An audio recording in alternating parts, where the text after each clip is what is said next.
Welcome to Shop Bought versus Homemade episode 10. In this series, we'll be comparing pre-packaged, pre-made supermarket foods to the homemade equivalent, looking at the ingredients, taste and the price and seeing which one comes out on top.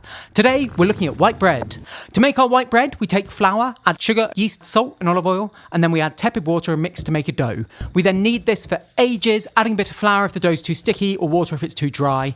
After about 10 minutes, we cover with a tea towel and leave in a warm place to rise for a couple of hours. When it's doubled in size, we take it out of the bowl, knock it back, and then place in a lightly oiled loaf tin. We cover again and leave to brew for 30 minutes. We heat an oven to 180 degrees. When the dough has doubled in size, we place in the oven for 30 minutes until golden. We remove from the pan and tap the bottom. If it sounds hollow, it's cooked. We leave it to cool on a wire rack.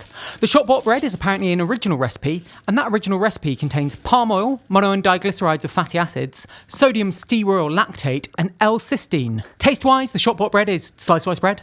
It's nice and soft and what you would expect it to be. It's a 5 out of 10. The homemade one's very similar. It has a slightly crispier crust and the texture's still light, fluffy and soft, but it has a bit more flavour than the shop bought one, probably a 7 out of 10.